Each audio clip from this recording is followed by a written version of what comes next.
about what we are doing and then take it forward from there. So we at least constitute a core group. Ours is completely academic exercise, so I'm sure Dinesh will give you more feedback about what happened. And these four panelists are, some of them just walked in, so like Mr. Jha and Mr. Suresh, but Vineet, were you there in that discussion? Oh, he's been there early in the morning. So he knows what happened, and he also knows what happened in that discussion in which the employer and industry expectations were spoken about. So I just wanted to communicate that the academics had, we talked about the curriculum, we talked about the faculty, and we also talked about the disconnect between the industry and the academics, and also that we will meet again and we'll discuss about how we can bridge this gap with the industry and also their own expectations or understanding of the university system, because there seems to be a lot of misunderstanding and misperception about how the curriculum is designed or what is taught at the university level. Just wanted to flag that, and I'll hand it over to Vineet, who will also moderate this session, and I'll just end with a thank you note in the end. So you exactly have 25 minutes.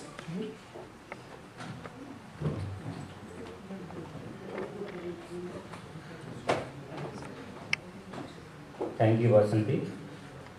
Welcome to this particular session that is on indicators of quality media and communication education.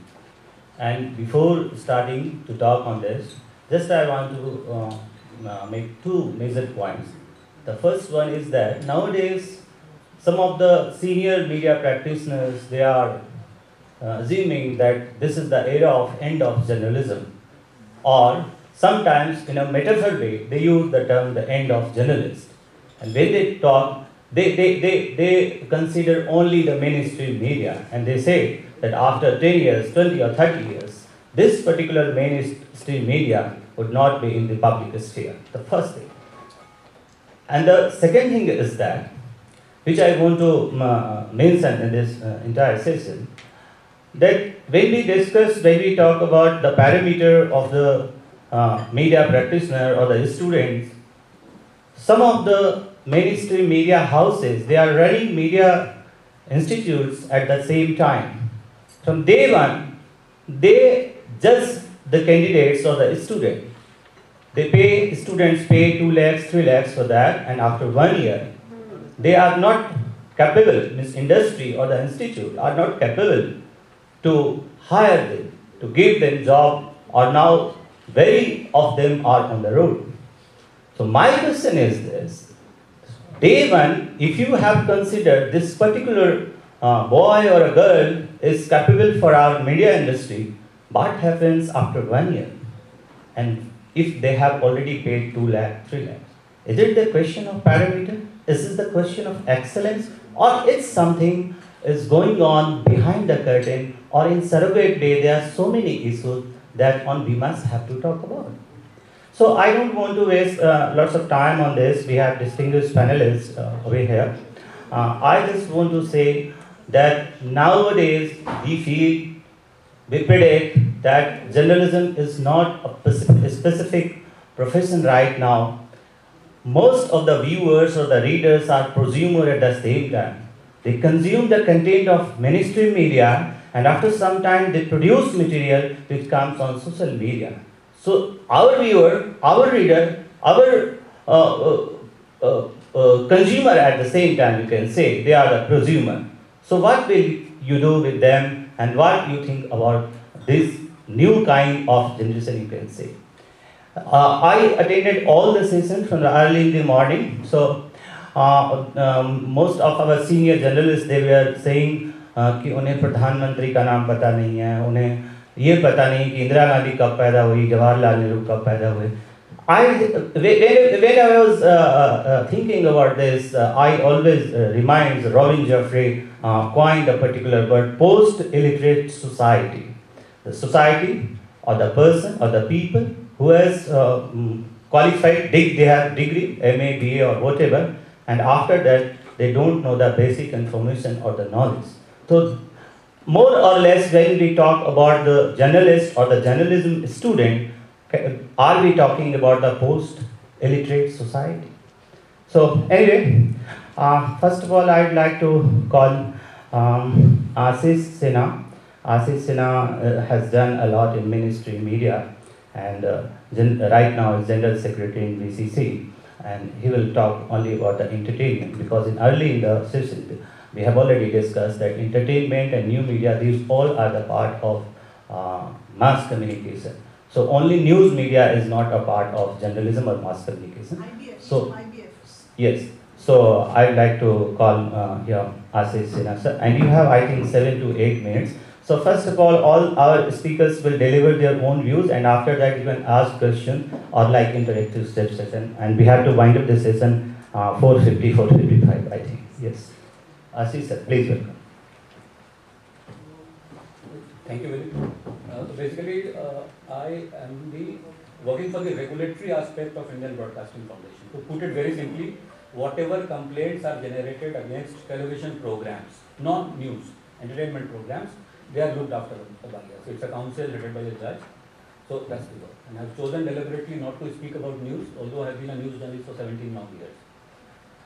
The basic idea is, to my mind, to the greatest strength of the United States is its universities. And it's not a small story, it's a 200, 300 years old story. When we come to India, I think probably only one institute, that is the Indian Institute of Science in Bangalore, gets listed in that list of top-notch universities. We don't have a Harvard or Yale or a Princeton or an MIT or a Cornell in India. There is definitely a need for it, and that is where I see a lot of hope for media education. That's point number one. Point number two, as far as the entertainment part of media is concerned, I don't think that beyond some graduates passing out of FTII, there are many other institutes who are churning out the students. I don't think that is the situation. This is a huge catchment area, media industry.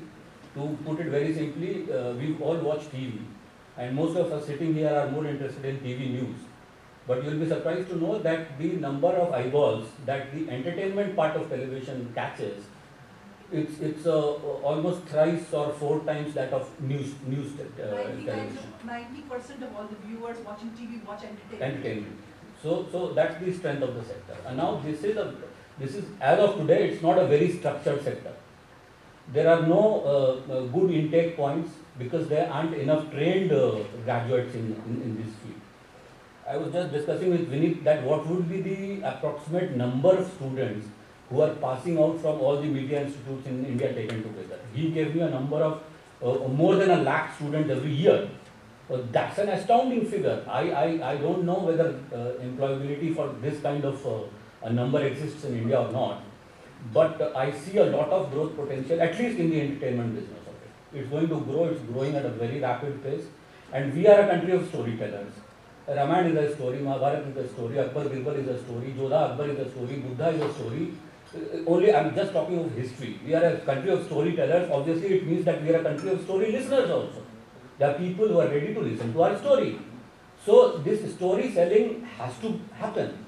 And when I talk to senior people, they say that good old days of DD were so nice when we had a Bunyad or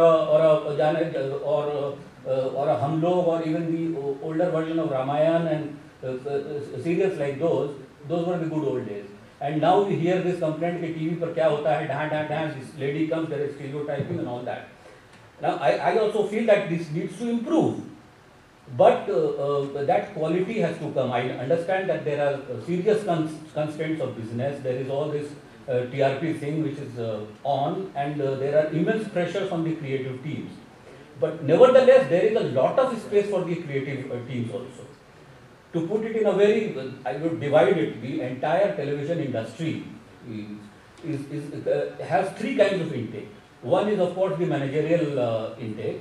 This managerial intake is definitely meant for the high flyers from IIMs and other business schools. Second would be the technical aspect of it. This is more of a technology, engineering, designing of it. But the third aspect, there is no dearth of applicants in these 2 aspects, on the managerial side and on the technical side. But the creative side, the programming side of it, the content side of it, I think there is a huge paucity of good hands there. So my suggestion would be that we should focus a lot more on churning out good students on the entertainment business. To my mind, it is not happening as of now. Going into the working aspect of it, the experience that you get while you are on the job. You know, this is an industry about mistakes. Courts exist in India because mistakes are committed. So what happens invariably is that your achievements are not highlighted, but your errors are highlighted much more than your achievements. Why do errors happen? Because the hands that are churning out the programs or the content, they are not trained enough to give out content that is acceptable. You will be surprised to know, you will be shocked to know the kind of complaints that are generated in India as far as entertainment TV only is concerned. There are complaints which even you can't even imagine that this kind of content has been aired in India. And it's not only about the foreign channels that we get here, even in the regional channels, even in some of the Hindi channels, the content has surpassed all limits of decency at so many times. So that control mechanism is required. And it is always said, when I interact with the people who make these programs, they say that what can we do? You know, we are under pressure from the bosses because they are bothered about the TRPs, selling their television and getting more ads, so we have to do this. I don't buy that idea. You know, good content. I'm getting some letters of appreciation for a channel which is now specializing only in Pakistani serials. It's a very popular channel. It's becoming popular every day. Why? Because when you watch those Pakistani serials, you don't have those dan that women loaded with jewelry, stereotyping. It's all day to day happening. Nothing special about it. And it's a very, very popular channel. There is another channel launched recently. It's called Epic. It's not yet become very popular because what I believe is that we as an industry, as media professionals, have distorted the tastes of the audience. The audience is always ready for good content, and if it is provided, I think they'll be taking it. And this is where I think that quality of communication education is essential, very, very, very required. One more last point before I wind up is that there is a great need for standardization of this kind of education in the country. There are some institutes who say that we produce good content programming professionals, but I don't see any standardization. I deal with all the entertainment channels on a daily basis, and they always say that we don't get good hands, and we have to somehow get them, train them, and that's how it happens.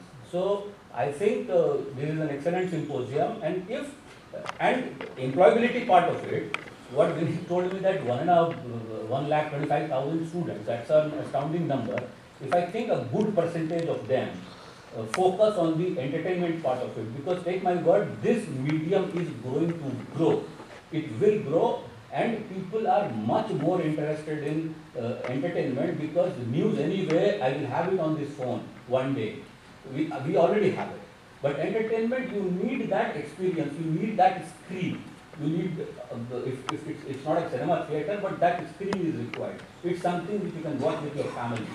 News or one of the channels, I know that whenever I switch it on, my family, my children say, Papa, what are you doing? Switch it off. You know what channel I'm talking about.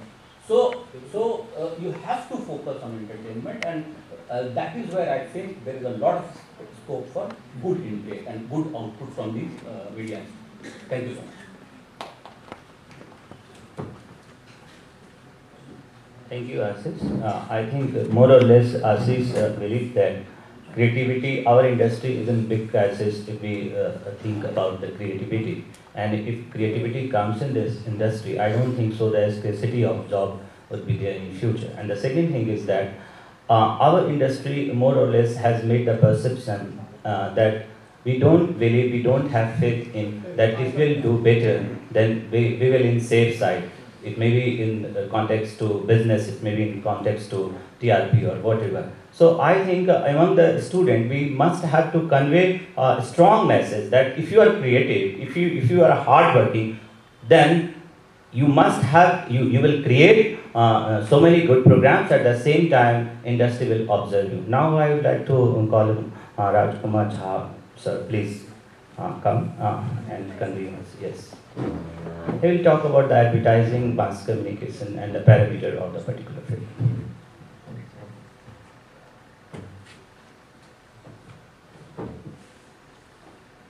Good evening. Thanks for calling me here. I'm RajKumar Jha. I work for advertising for the last 30 years. I am a content creator and a content consumer both. And I work in advertising, service and developmental sector, and political sector. So I do communication for all the three wings. Mostly I see when people talk about communication, it sounds like when you talk about pets, you only talk about dogs. So communication is not restricted to journalism. There's so much spheres expanding today. A lack of people are less if they're produced every year because the internet communication business itself will consume that much. There's so much of content required.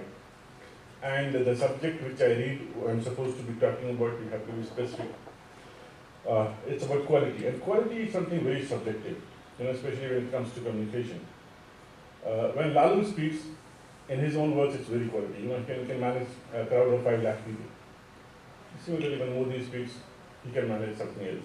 So quality is very subjective. It depends on what people can take and what people can deliver. Also, quality has 2 other wings which we categorize as is technical and the content driven. Quality could be very technical and very content driven. Sometimes content takes over the technical part of it.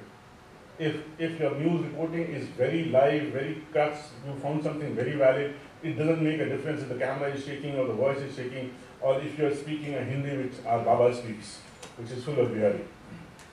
So it does not actually, when the content is rich, technical part takes care of it.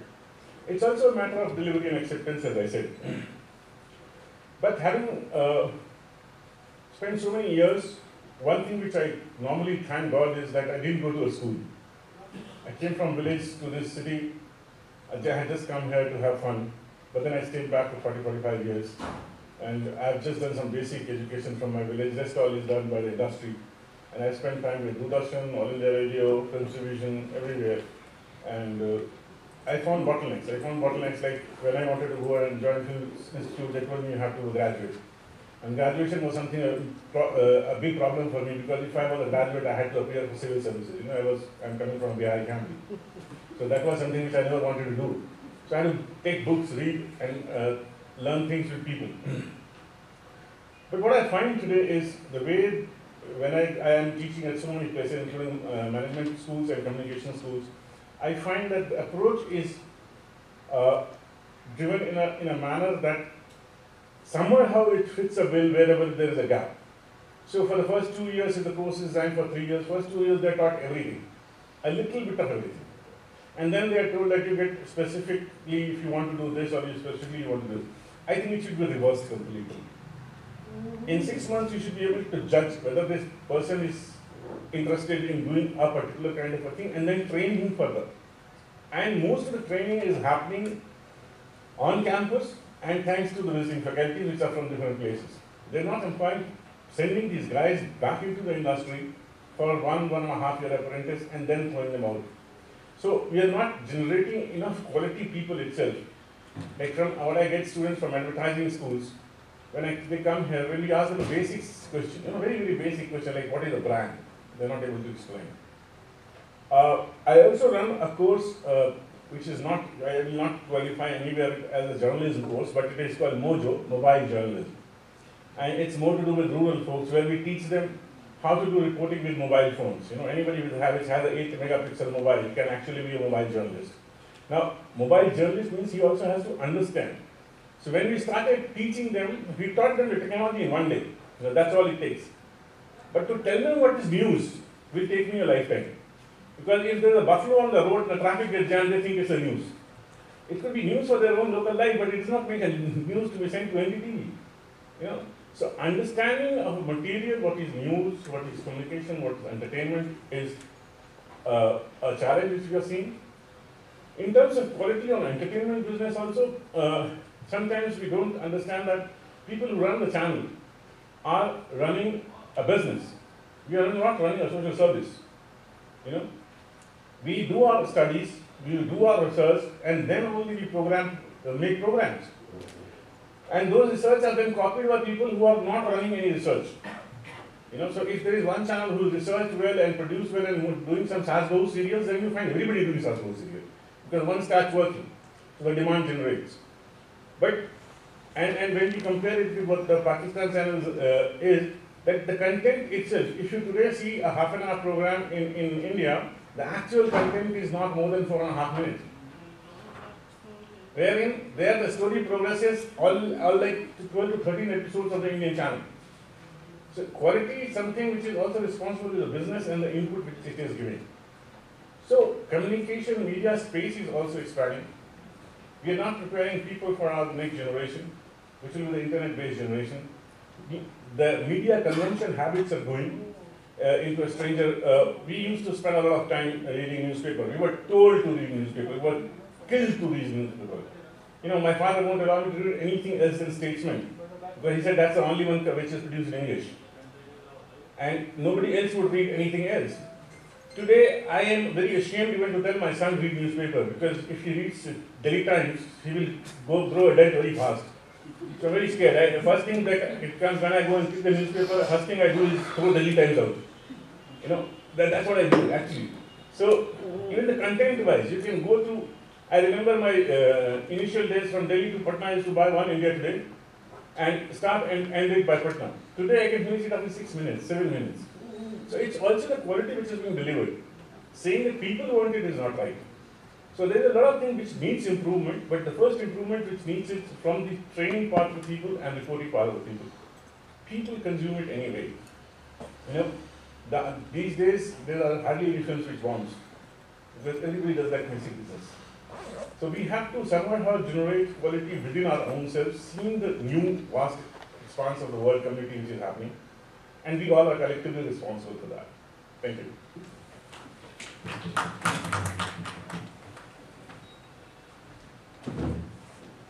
Thank you, RajKumar. More or less, all the time we discuss in cultural studies, organic intellectuality. And I think that RajKumar has pointed out, as far as I observed, that if you organize the media teaching in very some sort of MBA or BBA type, then you will lose some sort of creativity or way of imagination. So some things should be unorganized also, or only then the quality material will come in the industry. And now we have our last speaker, KD Suresh, and just I want to mention one thing. KD Suresh, he always appear in IIMC interview also, means student applicant who are coming to learn something about journalism or mass communication. At the same time, he always represent for DD News hiring or the interviews for job also. So he knows the things in better way. A man or a person who is coming for learning something, or a man who has learned a lot and now is coming for, or he or she is coming for bread and butter through journalism. So I welcome Suresh sir, please come.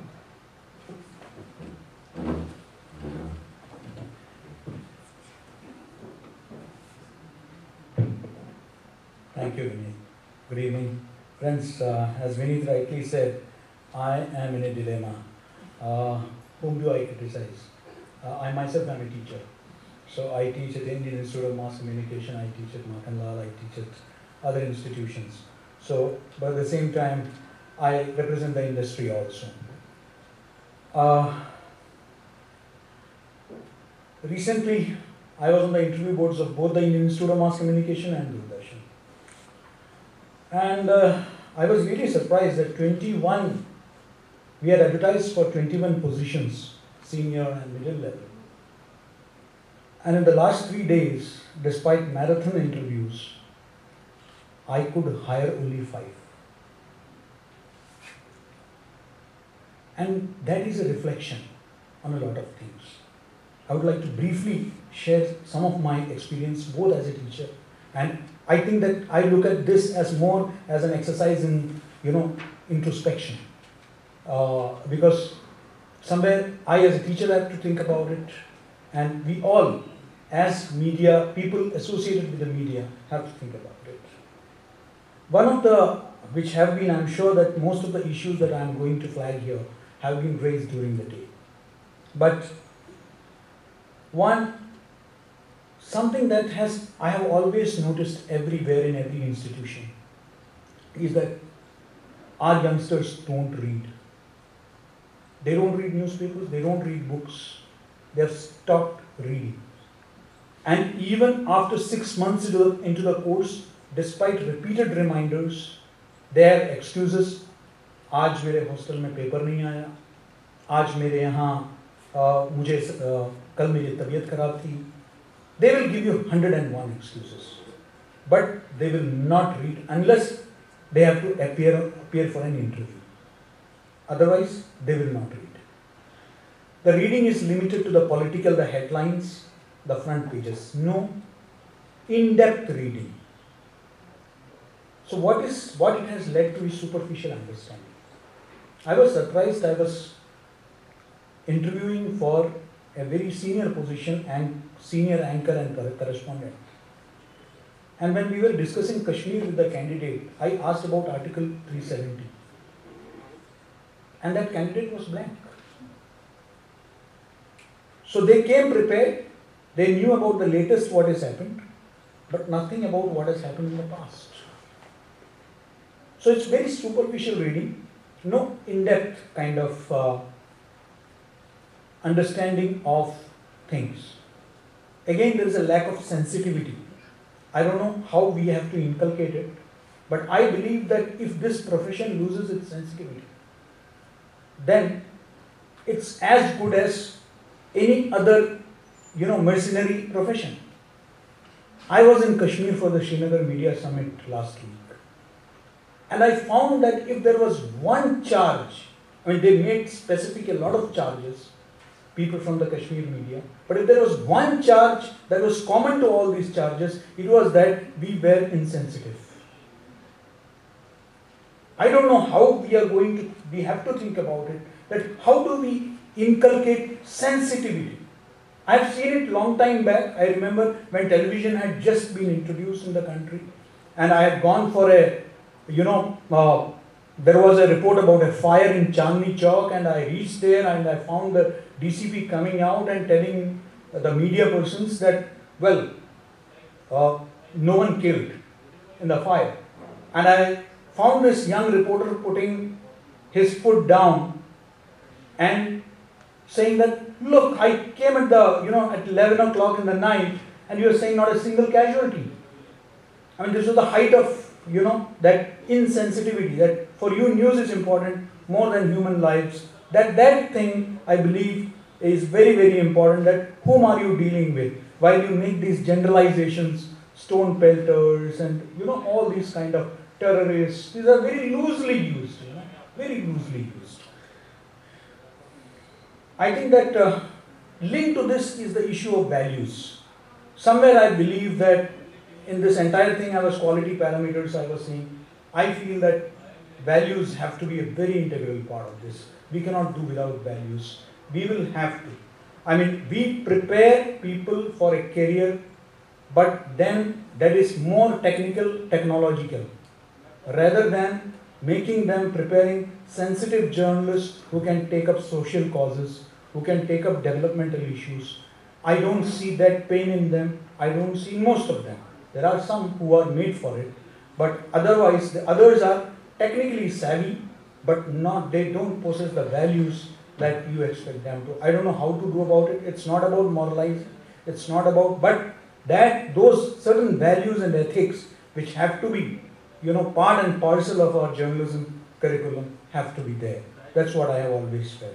A very important, in all my teaching and all the, last 2 decades and my experience in the industry in the last 3 decades, I have found that so far as language is really, really going down the drain. Whether it is grammar, I mean, people fluently speak, people particularly those coming from public school backgrounds. But ask them to write, they can't. Their grammar, there is a big problem with their grammar, with their language. Language, we are getting used to this Twitter language.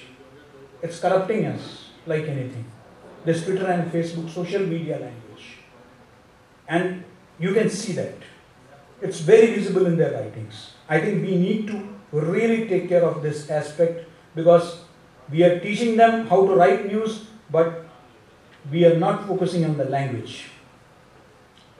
I believe that, I don't know, I think that we should have some credible ratings system. I mean, like some of 2 leading magazines I was just observing. And I found that the IIMC where I teach is the topper in one of the magazines. And in the other magazine, another reputed magazine, it is nowhere there in the entire list. I am not saying it ought to be there. But then that means that there is some problem with the rating. This is a problem. Industry, media, industry and the academia exchange. That's sadly missing, I must say.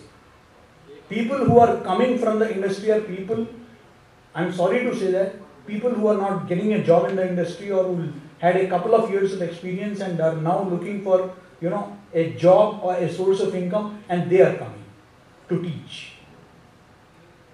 We are not getting successful people who are actually working in media, hardcore media professionals to come and teach, share their experiences.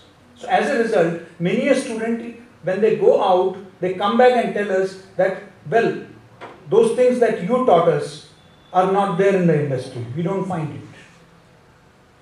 I'll just confine myself to a couple of more points. Again, as I said, that the entire source, I still remember when we joined the media, the first couple of memberships that we took were from at the British Council and the American Central Library. But today, everybody has a common reference point, Google Baba. They think that they can go to Google, and I asked one of the interviewees just 3 days back when he had come, I said that if you have a problem with the spelling, what do you do? He said, I'll go to Google. He did not say I will use the dictionary. Dictionary for them has become outdated. So I said, what is the guarantee that the Google will give you the correct spelling?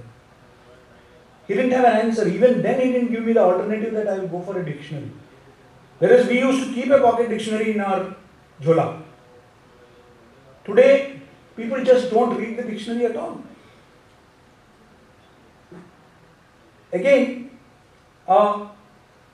I somehow believe that, I'm sure a lot of people have spoken about the mushrooming of media schools and a lot of students being churned out in lakhs, industries unable to cope up with it. A lot of these youngsters are coming in because everybody wants to be an anchor, everybody wants to be seen to do a P2C, which is just not practical. And a lot of them are being led up the garden path. I know of private institutions which have sprung up and then disappeared the next year. So you have these students who somehow get a job here or there, but they don't have that institution from there where they got their certificate in the first place. So we need to have some sort of, I'm not saying something like, but it could be, say, AICT is there. It need not be government controlled. It can have, people from the industry. But we need to have some mechanism for a accreditation. You've got to get accreditation from some institution which should measure the yardsticks, which should have the yardsticks for measuring, the competence of the institution to impart media education. Again, in teaching also I have found that thanks to certain, guidelines which have been prepared, the entire focus is on getting some papers published reading out some papers mostly downloaded from the net, read out at seminars and symposiums, and a lot of teachers just are bothered only about the certificates. They don't mind if they are not allowed to participate. They will be told that, okay, you just give me my certificate. Because they have to collect those certificates for their next promotion. I think that this thing should, we need to review this. I think UGC has to think about this. Because this is not producing quality teachers, I'm sorry to say. There may be some really good teachers, I'm not denying that. But a lot of this is happening, a lot of people are coming, just they somehow want to. I have seen youngsters sitting behind me, and you have people reading out papers and the youngsters sitting behind me, and and they are commenting that इस website से उतारा है ये portion. You can get their comments. They are openly saying that she has taken from this place, he has taken from this place. Because the whole idea is to present a paper, get a certificate. So that then you are eligible for associate professor, then you are eligible for professor. That seems to be the only, to attend conferences, not to present your views, to do some real study. That's not the objective. The objective is somehow to get certificates, to get that certificate of appearing, attending seminars, national, international, to get those tags. Somewhere I think that we need to review that. And I think that both industry and teachers, like in the medical profession, we have this continuing medical education CME. We need to have this CMEs for media also, continuing media education. I mean, what is happening is that today, once you become a journalist, you are a journalist for life. Doctors go for updating their knowledge. There are a lot of people who are going to update their skills. But in our profession, sadly, there is no institution which is taking care of upgradation of skills. Except certain institutions are there, certain organizations, say television, good television company is there, which brings in foreign experts and imparts certain things. But by and large, once you become a journalist, you are not told about what is happening the world over. The kind of journalism, the difference that is taking place, it's no more just, political news. You have to do a lot, what is happening around the world. No more reading of the, world media. That kind of thing is not happening. I believe that this has to be a very important part. Curriculum, again, I am sometimes stunned to see that even today in many media institutions, things like editing symbols are being taught.